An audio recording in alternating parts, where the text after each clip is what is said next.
What's up, guys? Mason the Brock Henderson here, and this is the Blacklist Season 5, Episode 12, The Cook. So, if I'm being honest, this one is a pretty straightforward episode, which I can probably talk about in less than 10 minutes, I believe. Which is good, because I do need to get caught up on all these shows, so the less time I spend talking about some of these episodes, the better. But on the one hand, you've got The Cook for this episode, which is a pretty straightforward thing. You know, this guy, he's an arsonist, he's killing people with arson, so Reddington is having the people look into it, and that's pretty much it. The guy turns out to be a priest who feels like he was actually kicked out of his priesthood because he broke his vow of celibacy, and then he feels like all these women are tempting him, and so he kills these women to sort of get rid of that temptation. And so they find all this out, manage to track him down before he kills this one woman that he believed was tempting him in the airport, and then they stop him, and then he kills himself. That's pretty much it. But they do tie into Reddington because he asks them to do this. There's this one guy who used to be an arsonist. He was like an arson inspector, but then he started like torching places. I don't really know exactly what his whole story was.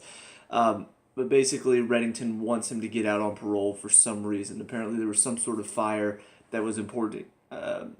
I'm guessing it may be the fire that killed Liz's fake dad, I guess. I don't know. But that's the only fire that I can think of that might be important. And so I'm wondering if maybe he had something to do with that fire, maybe? Or maybe he wants him to look into the fire. I'm not really sure yet. But Reddington wanted him out on parole, so it's pretty interesting to see where that's going to go from here. But on the other side of things, we see Liz still trying to track down who planted Navarro's glass eye. And so Reddington is like, I know a guy who can help. Turns out to be a 15-year-old kid, but his mom hates Reddington because of something he did in the past. And so then he tries to make peace with her with some spiders, but then he gives her 4 spiders, which is like the Japanese symbol for, or something for death. I don't know, or was it Chinese? I can't remember. Anyway, it was kind of like a little detour to take before they finally get help from this kid. But he's trying to track down the information that will help them, track who gave Navarro the glass eye. But then he realizes about halfway through the episode that the tracker is actually turned on and the people who gave it to him are tracking them. And of course this happens right when the mother shows up in the basement. So she's angry, they're angry with each other, they're yelling at each other, and then the people show up and are about to kill them, but then they manage to escape before all of it blows up in their face. But they do end up leaving the glass eye behind, at least I think. Honestly, I kind of lost focus at a couple points. I'm pretty tired. Didn't really get enough sleep last night, so that's part of the problem. But we do see the kid still manages to get some of the information and lead them to a building where he believes the people are holed up. But of course, because they know that they're tracking the glass eye, they've already gotten everything out of there. And there's like a little, it looked like a box that just maybe has, I don't know if there was anything inside of it. But basically on the front it says, "We know the truth." And so, of course, that's where most of this is. It feels like it's leading. You know, Liz and Red are having this conversation about halfway through the episode, and she's saying, look, Tom died for this. Do you know what's going on? And he says, look, I can't tell you what truth he was going after. And so she sort of realizes, when you say you can't tell me, are you seriously saying like you know but you don't, or you're choosing not to tell me? And sure enough, he lets her know, look, I know what he was going after, but I really can't tell you. Like, this is a secret I have to keep even from you.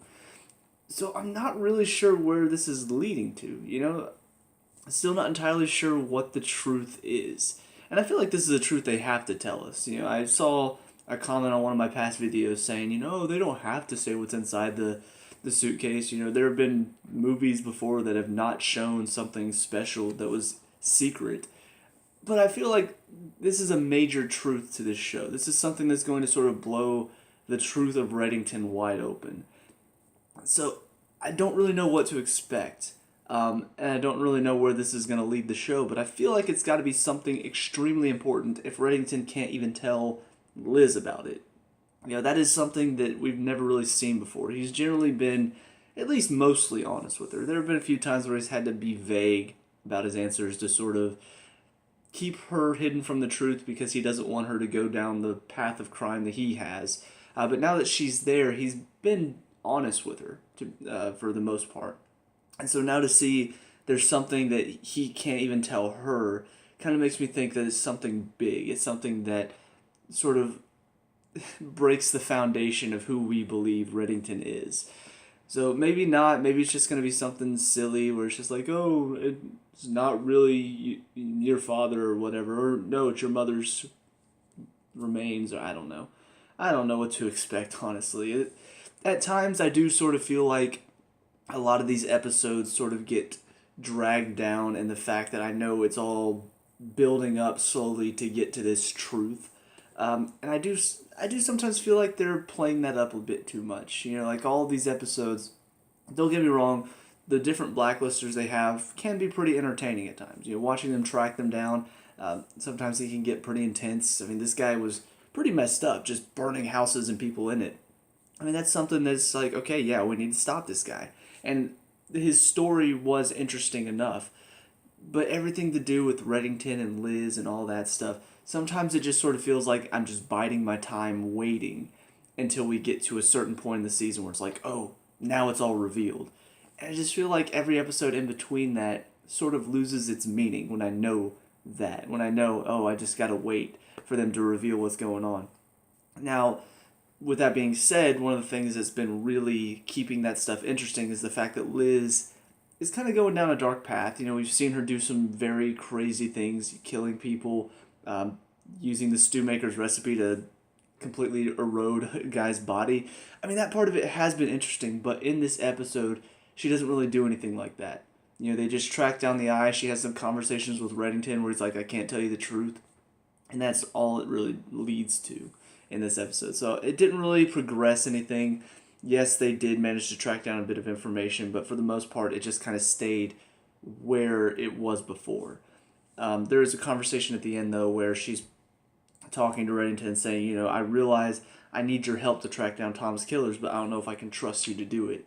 And, of course, she's looking at Agnes while she's saying all this, and he's like, don't worry, you know, you'll be able to see her again. She's like, I hope so. You know, I don't want to miss a second more of her life that I already have than needs to be. So I don't know. Maybe it's just me that's feeling this way, but that's it for this one. So on to the next one. See you there.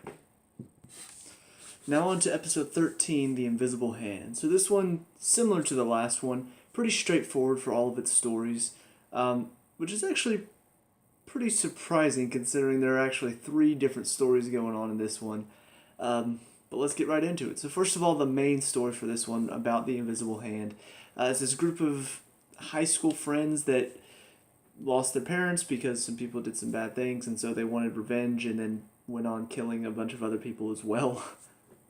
Because that's just what friends do, you know? You kill one person and one guy's just like, oh, we're killers now, so let's just go kill a bunch of people. But yeah, they're tracking down all these people that apparently like caused what happened. But in the process, they also started tracking down other people who were doing bad things.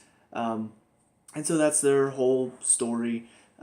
They managed to, the team manages to catch up to them, stop a few of them, but still, you know, take some time to catch the main guy behind it all who apparently is dying from what they did to him and what they did to their hometown. And so they managed to track him down, talk to him, and arrest him. And then there's one of the guys who ended up getting shot, is in the hospital, and apparently Reddington needed his information to get to a guy called the Toy Maker, who he said apparently is connected to Ian Garvey somehow. I'm not entirely sure. Some of these connections, it feels like, are just sort of random. You know, like, it seems like there's no real connection to the main story. So I was like, okay, yeah, Reddington just randomly going after this group, maybe because he sees they're a danger to somebody or something along those lines. And then at the very end of the episode, they just tie it into everything else. I'm not going to lie, it is getting a little bit like too much of a last minute, oh, hey, this is how it all connects. And it does sort of lose me a little bit, you know, because I'm so focused on, okay, the invisible hand, okay, what are they doing? Okay, this is interesting. And then at the very end, they just throw in this last minute, like, oh, hey, this is how it all ties to our main story right now. And it's just so fast. I'm just like, okay, whoa, whiplash. I've got information whiplash right now. So it is a little bit of a concern. It's not something that's so bad it's like messing up this season, but it has happened in a few episodes so far where just all of a sudden at the last minute they'll throw in this thing that connects it to Ian Garvey and Tom's death and all that stuff. And I'm just kind of like, you lose the impact whenever you do that. Whenever you're just kind of last minute, hey, this is how it all works out. And they have done that in the past before. I can remember the first season, it felt like they, didn't know why Reddington was doing certain things, and at the last minute they'd be like, oh, this is why Reddington wanted him in the first place.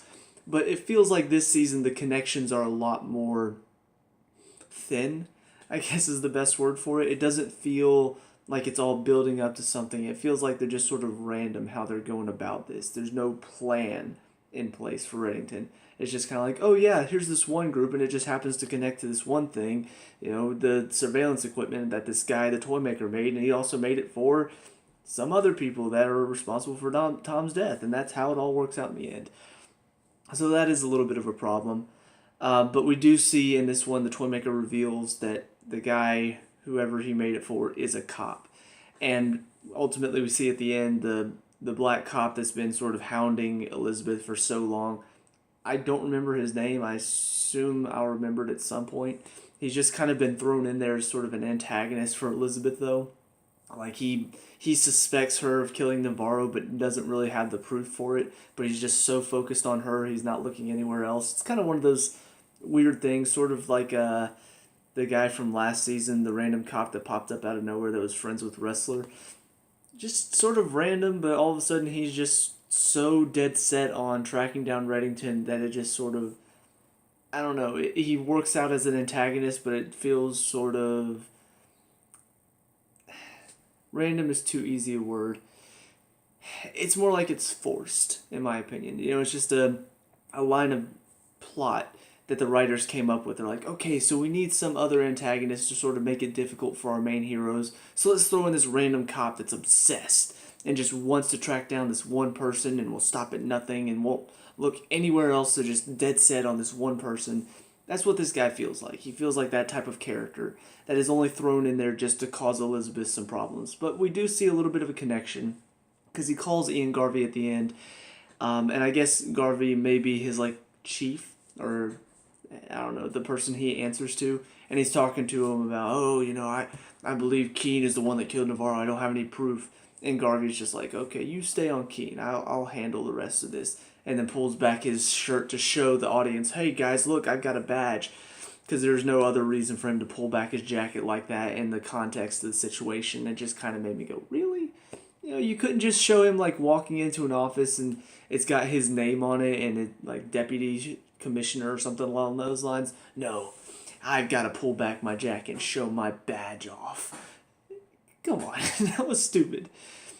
As far as the rest of the episode is concerned, though, there are a few other things going on with Reddington and this guy that I guess he's kind of acquaintances with. This guy apparently stole something from this other guy, and I don't know. It just sort of leads to a gang war because this guy suspects somebody else of doing it, and so he goes and kills that other guy, and that starts a war with that guy's gang, and now it's just them fighting, and then in the midst of the chaos, Reddington shoots his acquaintance in the stomach, and then he goes to the hospital. I don't know. I don't know what it connected to. It just sort of happened, and I'm just sitting there like, what is going on? I'm confused. It just sort of popped up out of nowhere, and it just left without much of a resolution. I don't know.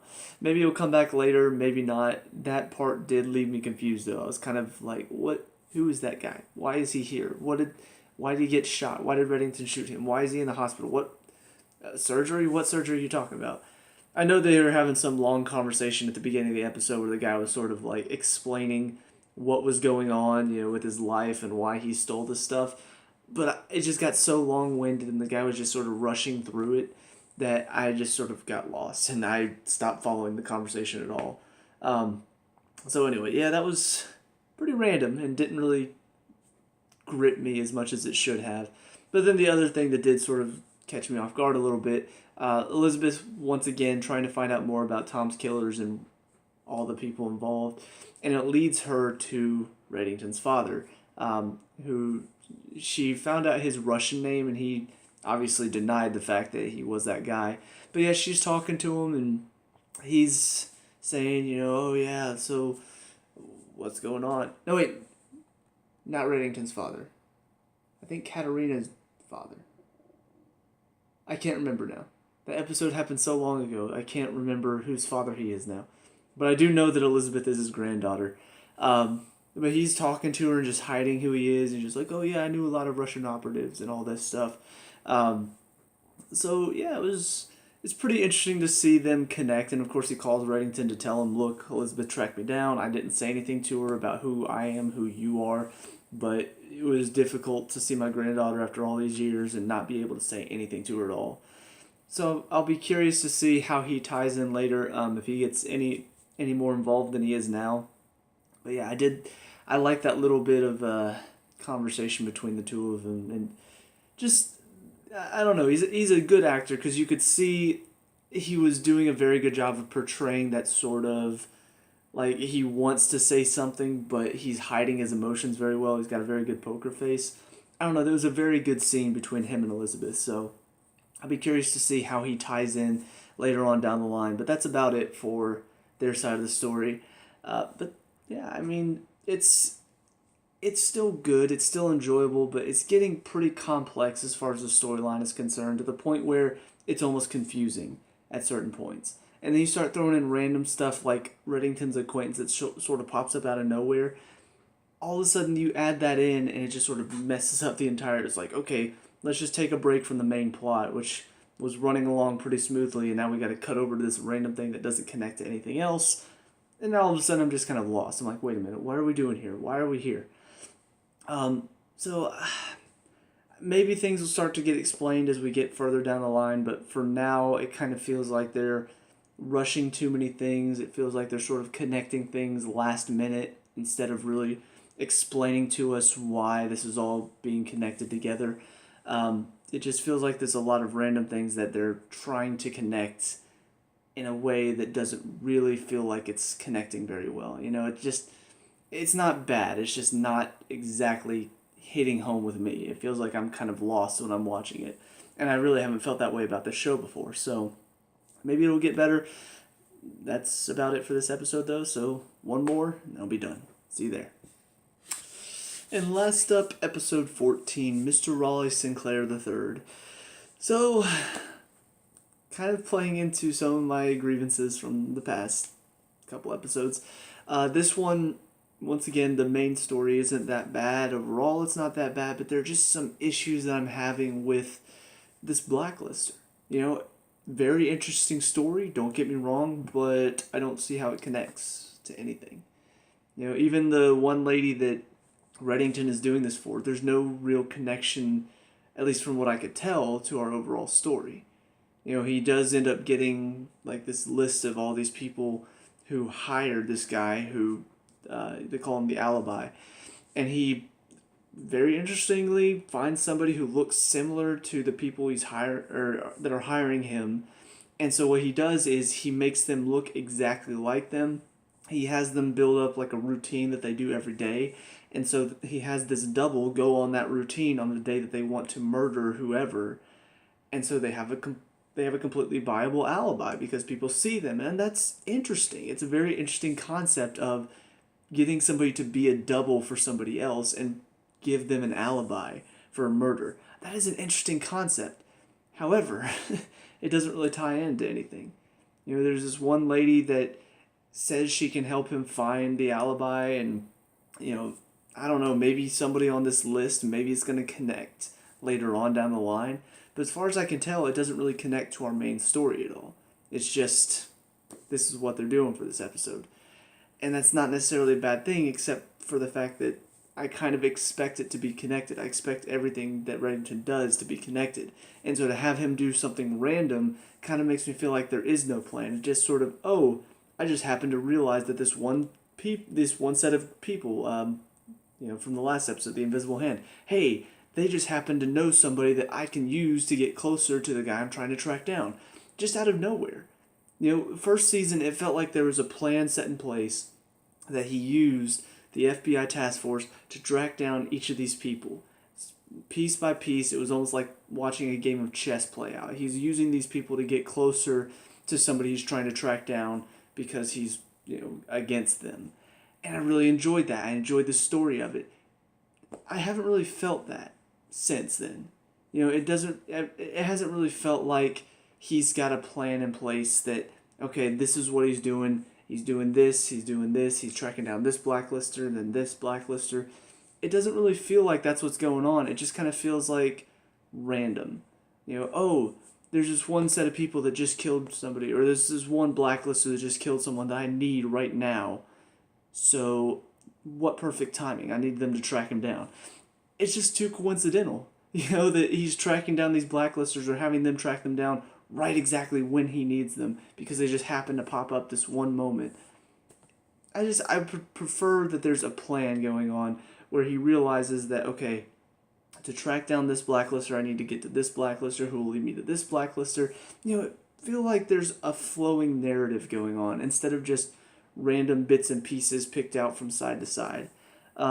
So that is my one big problem going forward, but aside from that, it's still a good episode. Like I said, the alibi, this whole concept of creating an alibi for somebody else by having a double do something normal, their daily routine, while they go kill whoever they need to go kill, that's interesting. The fact that Reddington used this guy, said, all right, you can go free, but give me a list of your clients, and then using, or not necessarily using that list, but tracking down the doubles that he killed to tie them back to the people that hired this guy in the past. That's an interesting concept as well. So, interesting concept with him, but just not at all connecting with the rest of the season. And that's kind of frustrating. As far as Elizabeth is concerned, though, she's still going through what's going on. I finally remember the detective's name because they did say it a few times at the end of the episode. And I'm just like, aha, I gotta remember that now. Detective Singleton is the one. And apparently they've got their own little team that is also trying to sort of track down Reddington, I suppose.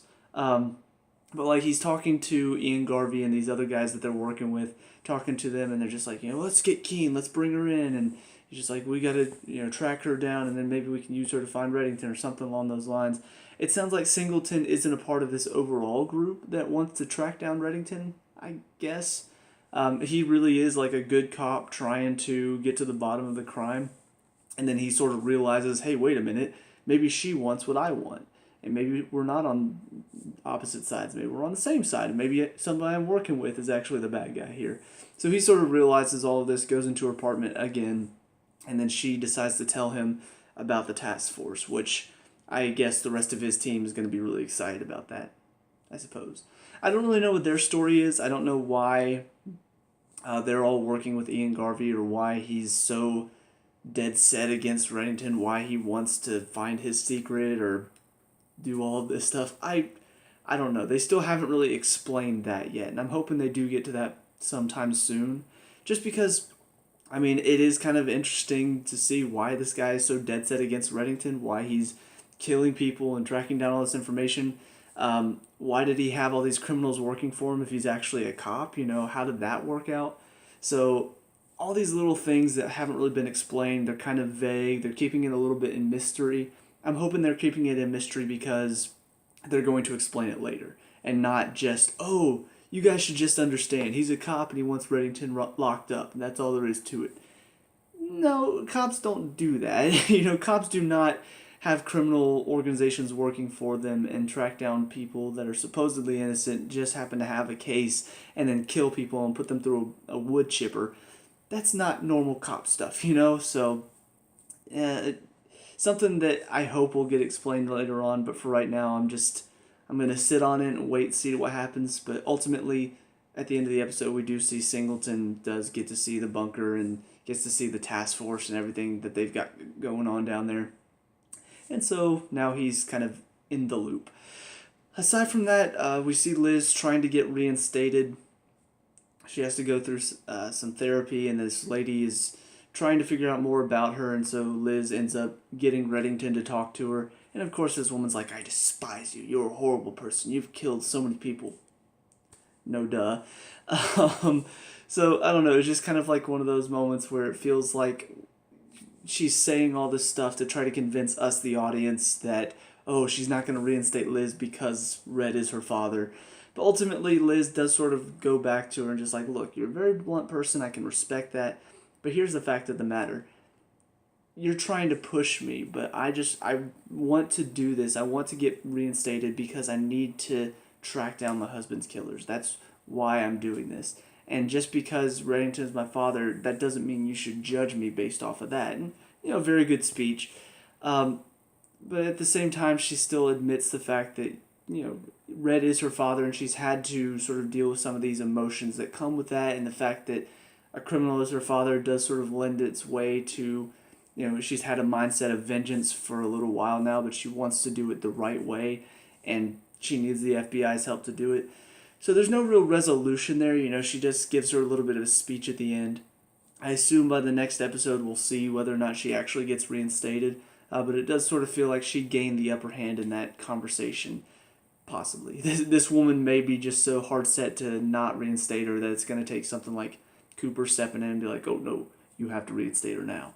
But, it's kind of a little interesting thing, delving a little bit deeper into Liz's psyche right now and what she's going through. Because she is very honest about it. She's very honest about, look, I've wanted revenge. I wanted to go kill people. I don't think she admitted to actually killing people to get to Tom's killers, but she admitted that that's all that's been on her mind is vengeance. I don't know, I like that. I like whenever a character can sort of admit that they've gone maybe a little bit too far and their mindset isn't quite right. Now, is she just saying all of this to sort of help her get reinstated, admitting the flaws, so that way this psychiatrist can be like, oh, well, at least she's admitting that she has these thoughts and maybe I can help her out. I don't know, maybe she's just saying all this to sort of use the psychiatrist, but I will find it interesting, though, if she does sort of change her thinking around to where it's not, I'm going to go kill this man for killing Tom, but more she's going to go ruin his life and get him arrested and lock him up forever, put him in prison for the rest of his life, or, maybe try to get him the death penalty, so that way it's legally doing it instead of illegally doing it, which is what she's been doing for pretty much this entire season so far. So, yeah, it is interesting. It's still got my attention. It's still got me wondering what's going to happen next. But over these 3 episodes, I will admit, I found just a few flaws that have kind of sat with me a little bit. Just kind of those little moments where I'm just like, really? Do we have to do it this way? Why doesn't it really tie together? Why isn't it connecting very well?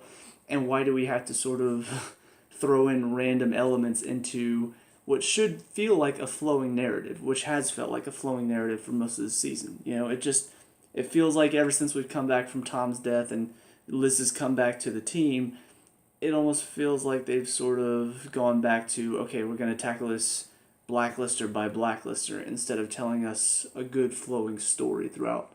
So maybe that's just me. Let me know what you guys think down in the comment section below. What were your thoughts on these 3 episodes? Let me know. We can talk about and discuss all that good stuff. Leave a like and subscribe for future Blacklist reviews, and I'll see you guys in the next one. Peace out.